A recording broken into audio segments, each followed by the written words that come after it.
kita sudah sangat parah. Padahal anggaran pendidikan kita sudah 550 triliun tiap tahun, tetapi hasilnya itu menjadi negara yang kualitas pendidikannya salah satu yang terburuk.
Nah, itu tuh jadinya. Kalau apa-apa gak tahu, skill gak ada, belajar gak mau, bisanya ngeluh doang, mana mindsetnya cacat lagi. Perusahaan mana coba yang mau hire orang kayak gitu? Tapi tunggu dulu. Kayaknya kita gak bisa terlalu cepat ngejudge orang tadi gak sih? Soalnya kalau kita flashback lagi ke beberapa tahun awal waktu dia masih sekolah, harusnya ada yang salah gak sih sama sistem pendidikannya? Kalian pernah kepikiran gak sih kalau kualitas pendidikan itu pengaruhnya tuh besar banget? Sampai-sampai kalau ada kesalahan, dia bisa berakibat kayak kejadian yang tadi. Nah, benar itu. Kita harus sadar dulu dengan dampak-dampak dari kualitas pendidikan yang buruk. Dampak tersebut bisa dibagi menjadi dua hal, yaitu individu dan sosial. Dari sisi individu, kalau kualitas pendidikan rendah, kemampuan berpikir kritis juga ikut menurun. Akibatnya ada beberapa masalah. Pertama, orang jadi mudah percaya hoax. Mereka tidak bisa membedakan mana informasi yang benar dan mana yang salah. Jadi sering langsung percaya tanpa dicek ulang. Kedua, mereka sulit mengambil keputusan secara rasional.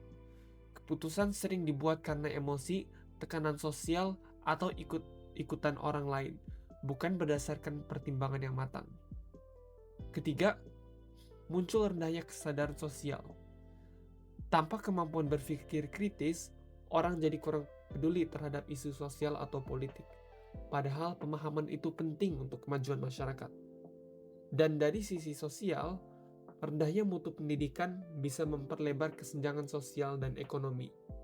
Daerah atau keluarga yang kaya bisa mendapat pendidikan yang jauh lebih baik, sementara yang miskin tertinggal. Dampaknya, anak dari keluarga berpendapatan rendah jadi semakin sulit bersaing dengan mereka yang punya akses pendidikan lebih baik. Jadi, secara keseluruhan, rendahnya mutu pendidikan bukan hanya merugikan individu, tapi juga memperlambat kemajuan sosial dan memperbesar ketimpangan.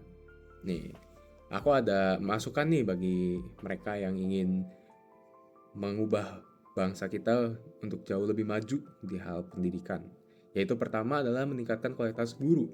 Karena kita harus ingat guru itu adalah pembangun dari segala anak bangsa.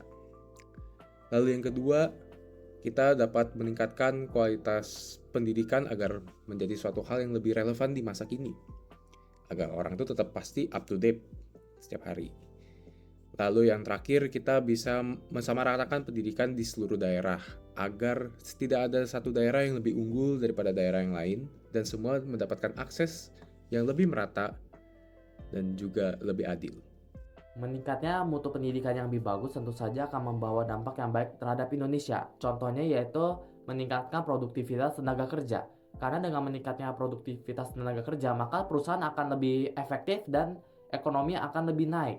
Ditambah lagi dengan adanya pengetahuan, maka kita akan dapat membuat sebuah inovasi dan teknologi yang dapat bersaing di ranah global.